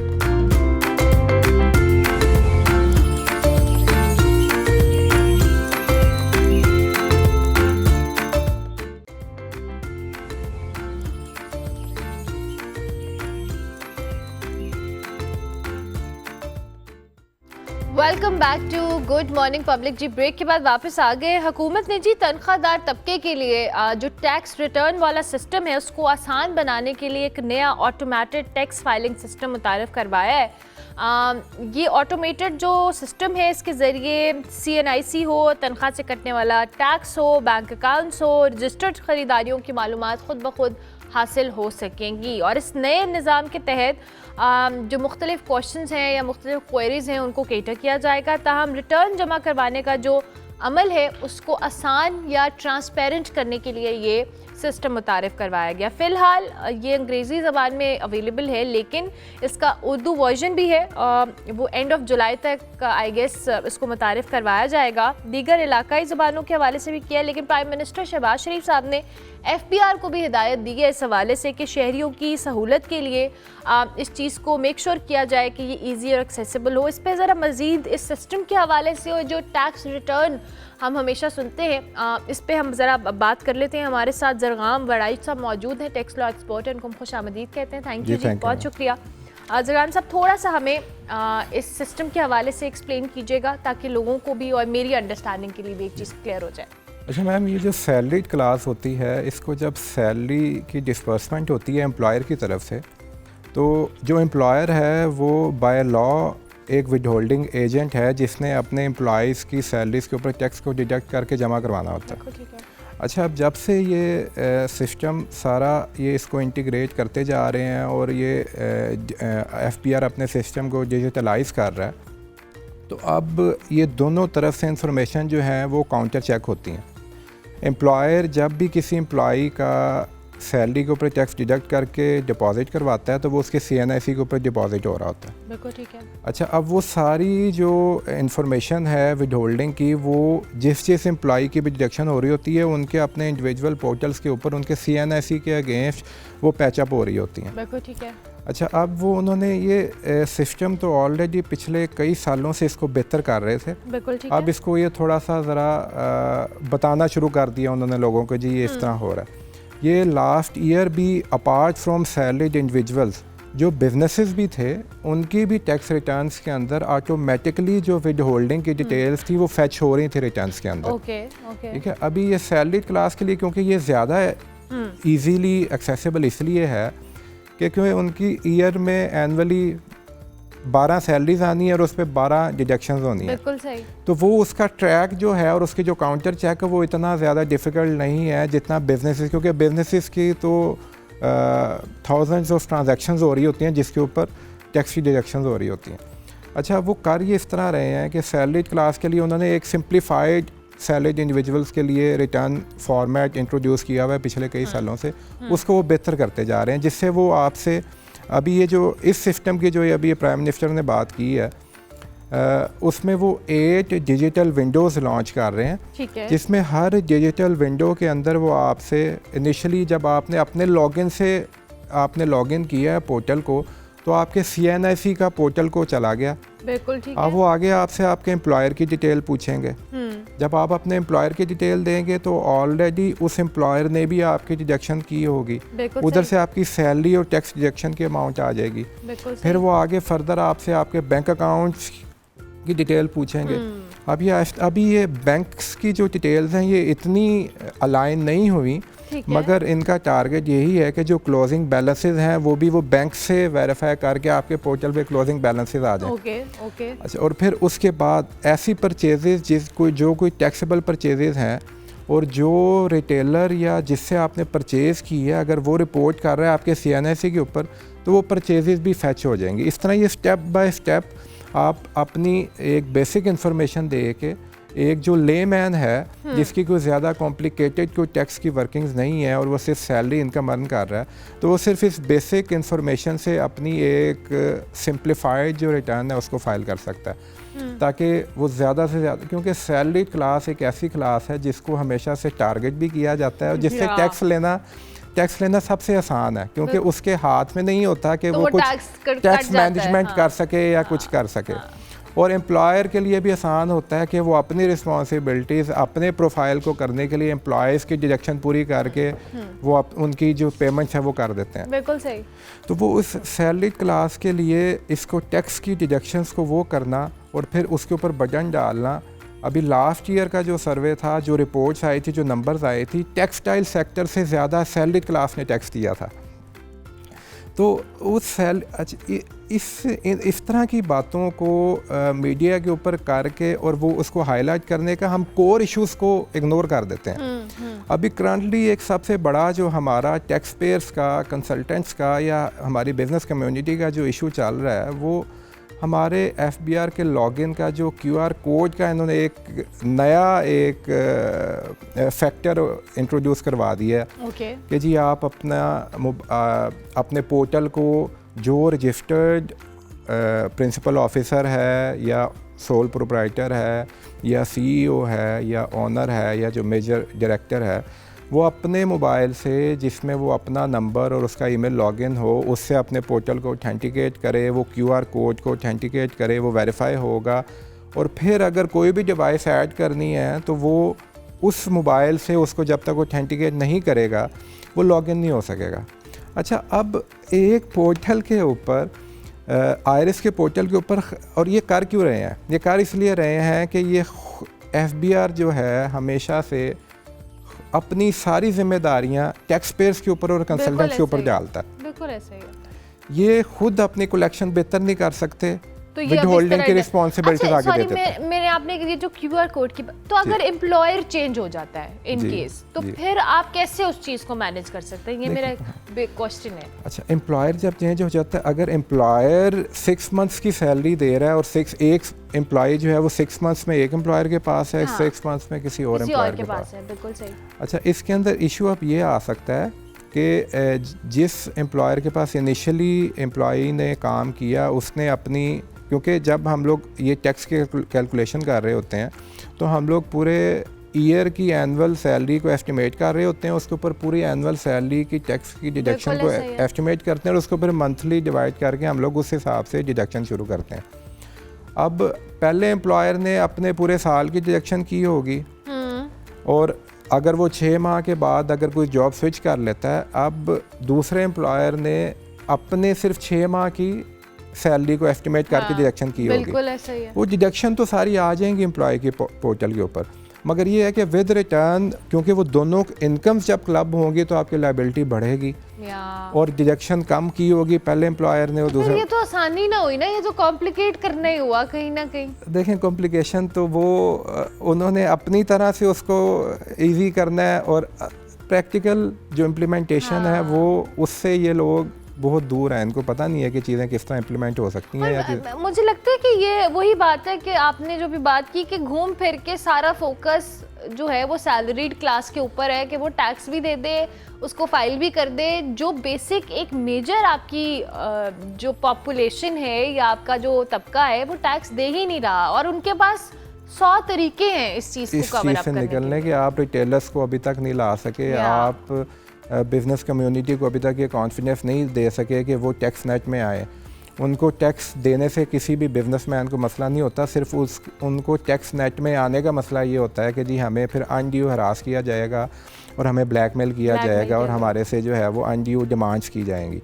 तो असल तो फोकस होना चाहिए कि ये इन छोटी मोटी ये कॉस्मेटिक अपने इमेज को सेव करने के लिए, फेस सेविंग के लिए इन चीज़ों को प्रेस रिलीज से बजाय आपको कुछ कोर इश्यूज़ को एड्रेस करना पड़ेगा। अच्छा सॉरी, मैं इस ऐप जो पोर्टल है इसके हवाले से मेरा एक और सवाल है कि जो आपने कहा कि स्टेप बाय स्टेप तमाम चीज़ें अगर जो सैलरी क्लास का या एम्प्लॉय है वो दे रहा है, उसका ऑनलाइन पोर्टल अपडेट हो रहा है, तो जो हम हर साल टैक्स रिटर्न फाइल करते हैं जिसमें हम आप जैसे एक्सपर्ट्स की हेल्प लेते हैं, तो क्या हम खुद से ये चीज़ कर सकते हैं अब टैक्स रिटर्न? जी खुद से आप कर सकते हैं मैम, मगर देखें जो टैक्स रिटर्न है उसमें खाली ये नहीं होता कि आपने इनकम को कैलकुलेट कर लिया और टैक्स की डिडक्शन को उसमें कर दिया। किसी भी इंडिविजुअल की जो एक कोर इम्पोर्टेंस की जो चीज़ होती है वो वेल्थ स्टेटमेंट होती है। आपके एसेट्स क्या हैं, आपके प्रीवियस ईयर कितने एसेट्स थे, ड्यूरिंग द ईयर एसेट्स में क्या एडिशन हुई है, क्या एक्रीशन आया है, क्या डिक्रीशन आया है, और फिर उसके अंदर जो भी कुछ रिकॉन्सिलेशन है वो आप किस तरह कर रहे हैं। तो वो जो वेल्थ की जो चीज़ें हैं, वेल्थ को आपने किस तरह रिकॉन्साइल करना है, अपने एसेट्स को किस तरह डिक्लेयर करना है, एक प्रोफेशनल चीज़ है। उसके लिए एक लेमैन के लिए जो है वो करना मुश्किल होगा। लेकिन अगर किसी को की एसेट नहीं है और एक सैलरीड बंदा है, सैलरीड क्लास के लोग बेचारे अब कोई एसेट कर भी नहीं सकते, इसलिए एफबीआर को भी पता है कि जो हालात हैं, सैलरीड बंदा सिर्फ अपनी सैलरी में सर्वाइव कर ले तो वही बहुत है, बिल्कुल ठीक। तो वो एसेट उसके क्या बनने हैं। मगर वेल्थ जो स्टेटमेंट है उसके लिए एक लेमैन अपनी चीज़ों को रिकॉन्साइल नहीं कर सकता। इनकम की हद तक सैलरी डिक्लेयर कर दे, टैक्स डिडक्शन डिक्लेयर कर दे, लेकिन eight the end of the day आपको सारी चीज़ों को मैनेज करने यू नीड एन एक्सपर्ट। और जाहिर है फिर उस चीज़ को अगर आप पोर्टल बना भी रहे हैं उसमें स्टेप बाय स्टेप, ये पोर्टल प्रैक्टिकल कितना होगा अगर इसकी हम सक्सेस रेट की बात करें? मैम देखें, ये पोर्टल ऑलरेडी ये जो IRIS जिसकी हम बात कर रहे हैं 2014 से इम्प्लीमेंटेड है। उसी पोर्टल के अंदर ये रिटर्न फॉर्म्स को एडवांस करते रहते हैं, उसको बेहतर करते जाते हैं।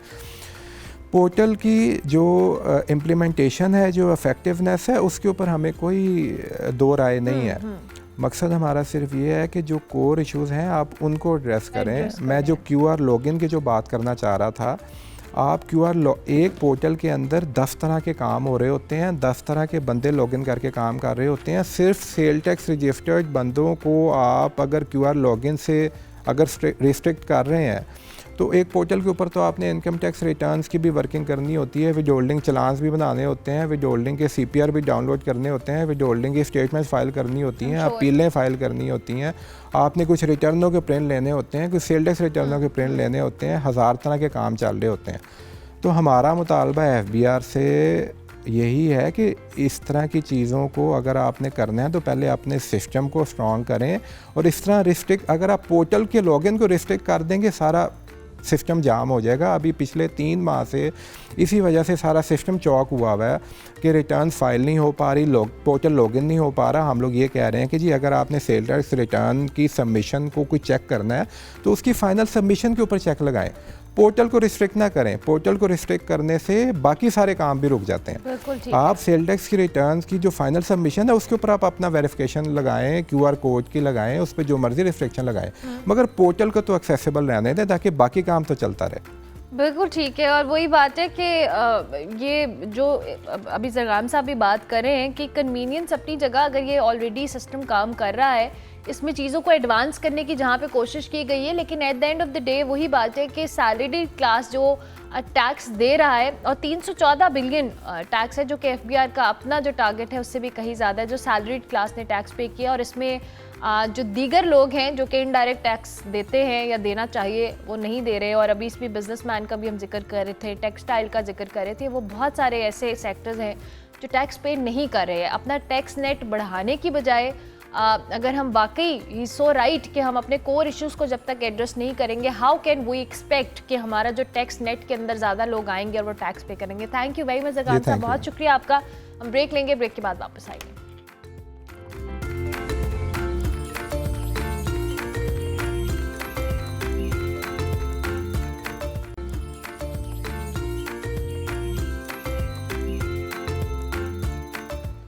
Welcome back to good morning public. जी ब्रेक के बाद वापस आ गए। अब ज़रा हम क्रिप्टो करेंसी की बात करेंगे। बिटकॉइन ने जी रवा हफ्ते तारीख रकम करते हुए पहली बार $1,21,000 की हद अबूर कर ली है, जो आलमी सतह पर जो क्रिप्टो इकोनॉमी है उसके लिए एक अहम आपके लिए स्टेप है। और एशियाई ट्रेडिंग सेशन के दौरान बिटकॉइन ने $1,21,207 की सतह को छुआ और आखिर में 1.6% इजाफे के साथ $1,21,015 पर ट्रेड हुआ। इस गैर मामूली तेज़ी की वजह से जी पिछले जो पीछे एक कह लें स्ट्रॉन्ग इदारा है जो सरमायाकारी है, अमेरिका में क्रिप्टो कवानीन की तैयारी हो, साबिक सदर के हवाले से भी और मौजूदा सदर जो है डोनाल्ड ट्रंप, उनकी खुली हिमायत जैसे अवामिल शामिल हैं। ट्रंप ने हाल ही में खुद को क्रिप्टो सदर करार देते हुए डिजिटल असासों के हक में पॉलिसी तब्दीली का मुतालबा किया है।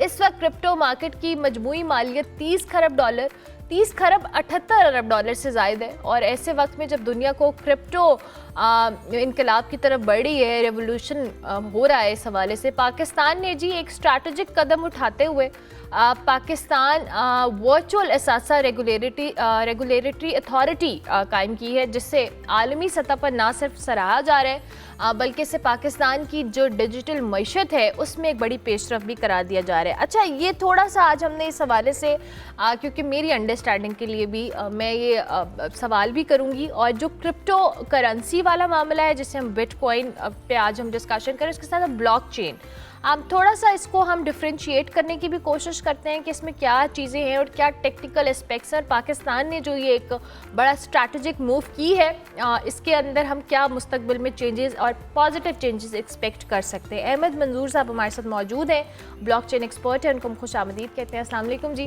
वालेकुम सलाम। कैसे हैं आप? खैरियत से? अल्हम्दुलिल्लाह, आप बताइए। बिल्कुल ठीक, थैंक यू वेरी मच। अच्छा जी, अब मैं बिल्कुल एक लेमैन हूँ, मुझे नहीं पता क्या हो रहा है दुनिया में, मुझे समझाएं कि अब ये जो हम दुनिया में देख रहे हैं कि लोग क्रिप्टो करेंसी की तरफ जा रहे हैं और पाकिस्तान ने भी एक मूव किया है और इसको बहुत इंटरनेशनली भी पजीराई मिल रही है, थोड़ा सा एक्सप्लेन कीजिएगा। अच्छा, बेसिकली ना ये 3 चीज़ें ठीक है, जिनमें एक क्रिप्टो करेंसी है, ठीक है, देन एक डिजिटल करेंसी है, दोनों को मिक्स नहीं करना, and the third thing is blockchain. बिल्कुल ठीक है। क्रिप्टो करेंसी का नाम एक्चुअली चेंज होकर दैट इज क्रिप्टो कॉइन। वो जो अभी आपने एक जुमला बोला ना, लोग इसकी तरफ जा रहे हैं, एक्चुअली लोग इसको छोड़ के अब आगे निकल रहे हैं। अच्छा, ठीक है, लोग अब किसी और तरफ जा रहे हैं, अभी मैं बताता हूँ। अच्छा, क्रिप्टो कॉइन्स जो हैं, इनमें वो एसेट्स के जो भी चीज़ें होती हैं, आप उसके अंदर इसको एंटर कर सकते हैं, राइट। सेकंड चीज़ आती है डिजिटल करेंसी, जिस तरह हमारी एक स्टेट बैंक है, स्टेट बैंक के अंडर ही इसी तरह CBDCs निकल रहे हैं, that is called central bank of digital currencies. ठीक है, यानी आपका जो हार्ड मनी है वो कन्वर्ट हो जाएगा सॉफ्ट मनी के अंदर। बिल्कुल ठीक है, डिजिटल वॉलेट्स आ जाएंगे और वो हर कंट्री का अपना होगा, लेकिन वो एक CBDC के अंडर होगा, ताकि जो आपको ये एक्सचेंज रेट देना पड़ता है ना, आपको वो ना देना पड़े। लाइक आपका वॉलेट है, जैसे अभी माशाल्लाह पिछले दिनों इंटरनेशनल टूर पे थी, तो अगर आपको इस तरह से देखना पड़े कि पाकिस्तान में आपके पास कुछ पैसे हैं, वो उसी वॉलेट में कन्वर्ट हो जाएं जो आप वहाँ पे किसी और जगह जाके आप शेयर कर सकें, जिंदगी आसान हो जाए। जी हाँ, बेसिकली वो जो कमी होती है ना, बेसिकली एक आम बंदे को कम पैसे मिल रहे होते हैं कन्वर्जन रेट पे, तो वो इक्वलेंट मिल रहे हों पूरी दुनिया के अंदर, राइट। सेकंड चीज, थर्ड चीज है जो सबसे बड़ी चीज है, दैट इज कॉल्ड ब्लॉकचेन। इनके बैकएंड पे जो टेक्नोलॉजी चल रही है वो है ब्लॉकचेन। बिल्कुल ठीक है। अच्छा, दुनिया में 3 टेक्नोलॉजीज हैं, जैसे ये 3 चीजें मैंने बताई, इस तरह 3 टेक्नोलॉजी जिन्होंने दुनिया को चेंज करके रखना है। नंबर 1 है स्मार्ट टेक्नोलॉजीज, जिनको हम IoT टेक्नोलॉजीज कहते हैं, internet of thing, like smartphone, smart watches, smart TV and everything, right. Then second चीज़ आती है ब्लॉकचेन, जहाँ पे पूरे का पूरा जो भी डेटा गैदर होगा उसको सेव करेंगे। बिल्कुल ठीक है, राइट। और वो जो डेटा, पेटाबाइट्स ऑफ डेटा जो सेव होगा, उसको एंड पे यूज करेगा आर्टिफिशियल इंटेलिजेंस असल में आपकी लाइफ को प्रोडक्टिव बनाने के लिए। तो ब्लॉकचेन टेक्नोलॉजी है सबसे पहले, जैसे इंटरनेट टेक्नोलॉजी है, blockchain is a technology, right. उसके ऊपर आप कुछ भी चला लें, अब जहाँ पे भी रिकॉर्ड कीपिंग होनी है, जैसे क्रिप्टो को जो कहा जाता है वो एसेट्स की रिकॉर्ड कीपिंग है असल में, ठीक है। जिसको आप बिटकॉइन कहते हैं ना, असल में वो फाइनेंशियल रिकॉर्ड्स हैं। बिल्कुल ठीक है। जैसे मैं नॉर्मली एक मिसाल देता होता हूँ कि पाकिस्तानियों को चीज़ बड़ी जल्दी समझ आ जानी चाहिए, बिकॉज हम 5000 की फाइल लेके लाख रुपए की बेच रहे होते हैं। तो this is the same thing कि जी आपने 100 रुपए की एक चीज़ ली, आप आगे से आगे उसको सिर्फ इस चक्कर में बेचते जा रहे हैं कि जी ये कल को महंगी हो जाएगी। हाँ, बिल्कुल। वहाँ पे हकीकत में कुछ नहीं है असल में, बस ये सिर्फ एक इल्यूजन है एक्चुअली, ठीक है। इसकी बैकएंड पे कोई चीज नहीं है। वो जो लोग कहते हैं ठीक है उनका कारोबार चल रहा है, मैं किसी के अगेंस्ट बात नहीं कर रहा हूँ, हर किसी का अपना अपना कारोबार चल रहा है, एवरीथिंग इज देयर। लेकिन असल में दुनिया अब इन चीजों को पीछे छोड़ के आगे AI डेटा सेंटर्स बना रही है। जैसे एक स्टारगेट बहुत बड़ा प्रोजेक्ट है जो कि अमेरिका बना रहा है, जिसके अंदर NVIDIA है, Oracle उसमें काम कर रहा है, गवर्नमेंट US की गवर्नमेंट काम कर रही है। तो वहाँ पे AI डेटा सेंटर्स बन रहे हैं, क्योंकि आपको पता होगा आने वाले दिनों के अंदर गेम डेटा की शुरू हो चुकी है, ठीक है। Everything is about data now, यानी आपके डेटा सेल हो रहा है, डेटा जा रहा है, हर जगह पे हर चीज़ हो रही है। तो दुनिया उस तरफ चली गई हुई है, बिल्कुल ठीक हाँ है। लेकिन आपको परमानेंट डेटा चाहिए जो चेंज ना हो सके। तो आप ब्लॉकचेन टेक्नोलॉजी सिर्फ फाइनेंस में यूज नहीं कर सकते, जहां पे भी आप रिकॉर्ड कीपिंग कर रहे हैं, जैसे आप एजुकेशन में कर लें। जैसे हमारे यहाँ क्या होता है, कुछ लोग मैट्रिक बाद में करते हैं, BS पहले कर लेते हैं, ठीक है, हाँ, ये ज़्यादातर होता है। एक फोर्ज डिग्रीज की बात आ जाती है, राइट? I can imagine. तो अगर आप या कुछ लोग आईडी कार्ड इस तरह का लेके फिर रहे होते हैं, अगर हम डिजिटल आइडेंटिटीज में उनको ले आए, हेल्थ केयर में ले आए, बिल्कुल ठीक है। तो ये सारी चीजें आप ब्लॉकचेन पे डाल सकते हैं, ठीक है? तो blockchain is a technology is a technology जिसके अंदर रिकॉर्ड कीपिंग होती है, दैट्स इट। ओके अब पाकिस्तान ने, अब हमने देखा है कि जैसे आपने यूएस का जिक्र किया कि इन्होंने अब जो आपकी क्रिप्टो करेंसी है या इसके ऊपर या एआई जिसका आपने भी जिक्र किया, बहुत रेवोल्यूशनाइज किया है खुद को। पाकिस्तान ने भी इसकी तरफ एक स्मार्ट मूव किया है। डू यू थिंक कि इसका इम्पैक्ट, क्योंकि हम जिस तरह से जिन वॉलेट्स का जिक्र कर रहे हैं, जिस टेक्नोलॉजी का जिक्र कर रहे हैं, पाकिस्तान उसमें काफ़ी पीछे रहा है, लेकिन it's a good move. Basically अगर मैं एज ए ब्लॉकचेन एक्सपर्ट बात करूं, एज ए एनालिस्ट बात करूं, अब ये वाली मूव उतनी कारामद नहीं हो सकती दरअसल। ओके यानी अगर आप इस मूव पे चले जाते 2009, 2010, इवन 2015, 2020 में भी चले जाते, तब भी मानने को तैयार थे। लेकिन अब दुनिया बहुत आगे मूव हो गई है अचानक, यानी बहुत तेजी से चीजें होनी शुरू हो गई। बिल्कुल ठीक है। ठीक, अब एआई डेटा सेंटर्स बनाए और वो जो माइनिंग मशीन्स लग रही हैं, ये बहुत सारी चीजें इस तरह की जो पुरानी टेक्नोलॉजी है उसको अब यूज करने का फायदा नहीं होगा उस लेवल पे। लाइक आपका जो क्रिप्टो की जो माइनिंग है, अब सबसे पहले माइनिंग को मैं समझा देता हूँ ताकि वो ठीक है। माइनिंग इज इसको ऐसे कह लीजिए, कुछ मशीन्स लगी हुई हैं जो वेरीफाई करती हैं जितना डेटा अंदर एंटर होता है। बिल्कुल ठीक है। ठीक है, तो आप माइनर को ये कह सकते हैं कि वो वेरीफायर्स हैं, लेकिन वो कोई इंसान नहीं बैठा हुआ। मैंने एक किसी को कहते हुए सुना था इंसान बैठे होते, इंसान नहीं बैठा, वो मशीन लगी होती है जिसके ऊपर प्रोटोकॉल्स चल रहे होते हैं, एल्गोरिदम्स चल रहे होते हैं और वो उसको वेरीफाई कर रहा होता है। असल में आई नो थोड़ा सा टेक्निकल हो रहा है, इट इज गुड कि हमें आम जबान में समझ आ रही है क्या चीज़ है। अच्छा, अब उसके अंदर होता ये है कि जी अब वो वेरीफाई करता है बिफोर एंटरिंग द डेटा, कि जी ये डेटा पहले एंटर तो नहीं हुआ हुआ, तो वो जो मशीन्स लगी होती हैं वो उसको वेरीफाई कर रही थी। जब जो मशीन उसको पहले वेरीफाई कर लेती है उसको कुछ प्राइज मनी मिलता। ओके राइट, तो दिस इज बेसिकली माइनिंग। तो माइनिंग को आप थोड़ी देर के लिए कह सकते हैं वो वेरीफायर्स होते हैं, वेरीफाइंग। बिल्कुल ठीक है, मेक सेंस। अच्छा, अब माइनिंग मशीन लगाने का मकसद ये है कि आपको बहुत बड़े बड़े डेटा सेंटर चाहिए, बहुत पावरफुल मशीन्स चाहिए। क्या आपके पास इतनी जगह, यानी सिर्फ आपने बिजली के ऊपर तो नहीं चलानी चीज़, आपको वो लगाने के लिए जगह भी चाहिए, आपको वो लगाने के लिए कूलिंग भी चाहिए उसी लेवल की, डेटा सेंटर्स चाहिए बहुत बड़े बड़े, एरिया वैसा चाहिए। बिजली तो बहुत बाद की बात आती है, उससे पहले बहुत सारी चीज़ें। ठीक है, तो जब आपने वो इन्वेस्टमेंट करनी है तो दैट इज़ नॉट समथिंग कि जी बस आप आएँ और लगा दें, उसके लिए प्रॉपर तैयारी चाहिए आपको। ठीक है ना, वो जो एक बड़ा एक मज़े की चीज़ चल रही थी कि जी हमारे पास तो इतनी बिजली एक्स्ट्रा पड़ी हुई है, राइट? तो कहने का मकसद ये कि एक्स्ट्रा, ठीक है मैं मानने को तैयार हूँ एक्स्ट्रा है, लेकिन आप उसको कैसे यूज करेंगे? ठीक है, क्योंकि उसके अलावा बहुत सारी चीजें जो यूज करने वाली हैं, तो वो प्रॉपर प्लानिंग के साथ, यानी कि अगर आप इसको अभी प्लान करना शुरू करें तो it needs almost 2.5 years to just to plan. या आई एग्री, आपके प्लानिंग और सारी चीजें, और मुझे लगता है कि कोई भी प्रोजेक्ट से पहले जो प्री प्लानिंग है और जो पोस्ट उसका एग्जीक्यूट करना है, that's the most challenging part. क्योंकि मैं हमेशा एक बात करता हूँ, ROI is the one of the most important part. यानी वो ROI ना हमारी बातों के बाद भी आता है। वो मैं एक मिसाल देता हूँ अपने स्टूडेंट्स को भी, सबको भी, कि जी अगर आप किसी को क्या कहते हैं पंजाबी ज़ुबान में अगर कहना चंड मारते हैं ना, तो आगे से उसका ROI भी आपका हिसाब रखना, 2 पड़ेंगी कि 1 पड़ेगी। You're right.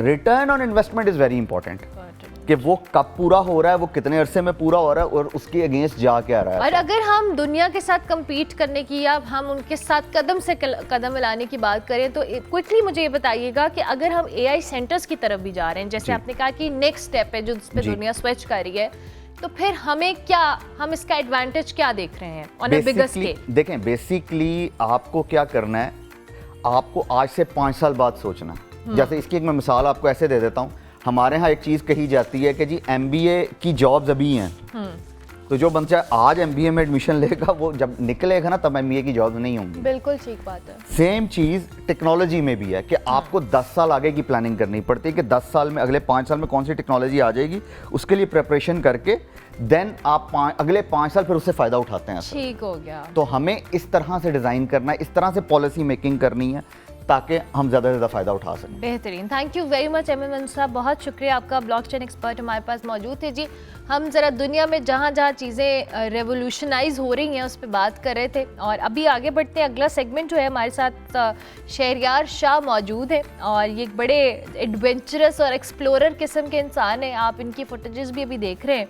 शहरयार जी हैं जी हंसमैन 4x4 के प्रेसिडेंट और बानी मेंबर भी हैं, और अपने एक दोस्तों का ग्रुप है जी जो ऑफ रोडिंग हो, एडवेंचर हो, और पाकिस्तान के उन इलाकों को एक्सप्लोर कर रहे हैं जो कि शौक रख रहे हैं जहां आमतौर पर सयाह नहीं पहुंच पाते। शहरयार और उनके ग्रुप के पास जी 55 से ज़ायद ऑफ रोड जो कह लें हैबिटेट वाली गाड़ियां हैं, और ये लोग मुश्किल से मुश्किल रास्ते हों, पहाड़ी इलाके हों, वादियाँ हों, दूर दराज खत्ते हों, उनको एक्सप्लोर करते हैं। उनके ट्रिप अक्सर कई दिनों के ऊपर मुश्तमिल होते हैं, जिसमें कैंपिंग हो, फोटोग्राफी हो, वीडियोग्राफी हो।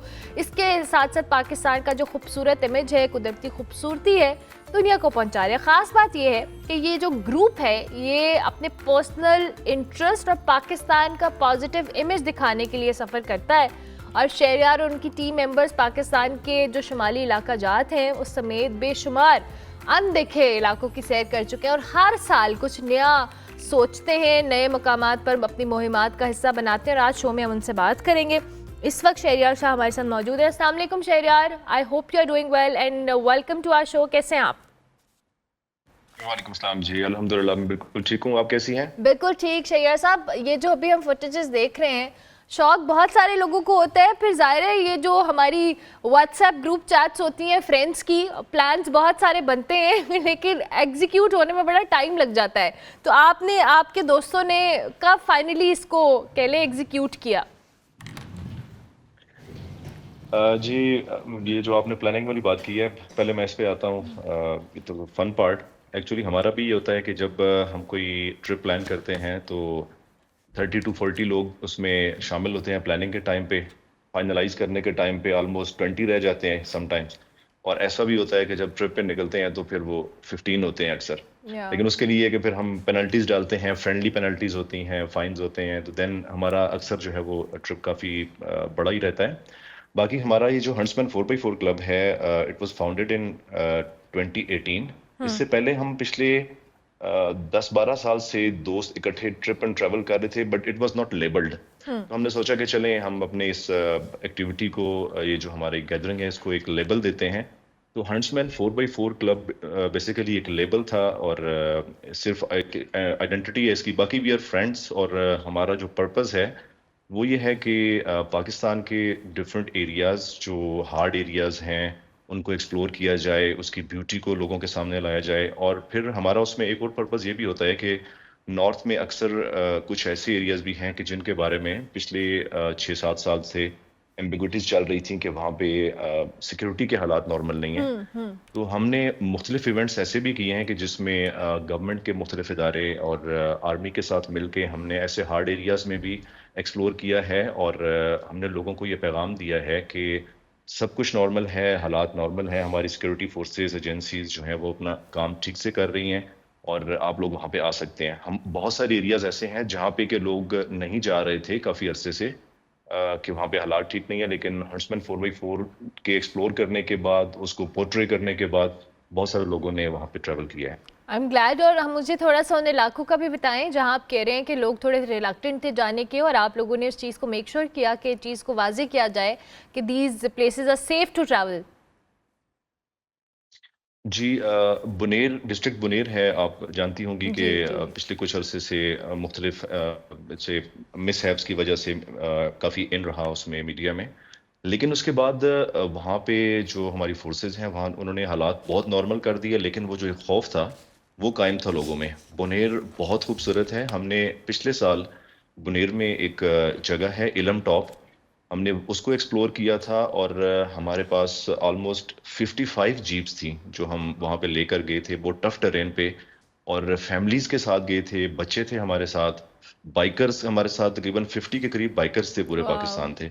बहुत बड़ा कन्वॉय था ये, और हमने वहाँ पे जाके एक दिन स्टे भी किया, उसकी पूरी वीडियोग्राफी की, और लोगों को ये पैगाम दिया कि ये इलाका बिल्कुल नॉर्मल है और आप यहाँ पे आ सकते हैं। इसके अलावा हमने अभी तकरीबन 10-15 दिन पहले कालाम के अंदर एक रैली की थी और वहाँ पे हमने गबीन जबा एक जगह है उसको एक्सप्लोर किया था, और उसके अलावा एक और ट्रैक था जहाँ पे हम गए थे, उसको दिसान मेडोज कहते हैं।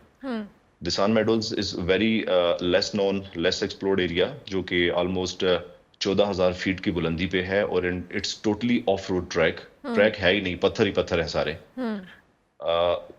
उन इलाकों के बारे में भी थोड़े से ऐसे एम्बिग्विटीज टूरिस्ट में पाई जाती थी, तो हम वहाँ भी गए हैं। हमारे साथ फीमेल ड्राइवर्स गई हैं, वहाँ पे ड्राइव करके खुद गई हैं, फैमिली साथ गई हैं, हमने वहाँ पे पूरा दिन स्पेंड किया, और जस्ट टू पोर्ट्रे कि Pakistan is beautiful, Pakistan is peaceful and it's secure for tourist. Absolutely it is. अच्छा शैयर साहब, आपने ऑफ रोडिंग का जिक्र किया और आपने अपनी व्हीकल्स का भी जिक्र किया। हमें बताएं कि ऑब्वियसली ऑफ रोडिंग के लिए गाड़ियाँ बड़ी जानदार होनी चाहिए, बहुत उसका आपको चेक एंड बैलेंस होना चाहिए, since you are travelling with families और बड़े बड़े आप कॉन्वॉयज लेके जाते हैं। तो गाड़ियों का क्या, ये जो 4x4 गाड़ियाँ हैं, आप लोगों ने इसको कितना मेक श्योर किया है कि ये सेफ़ भी हों, और किस तरह की गाड़ियाँ आप लोग इस ट्रिप्स के ऊपर यूज़ करते हैं?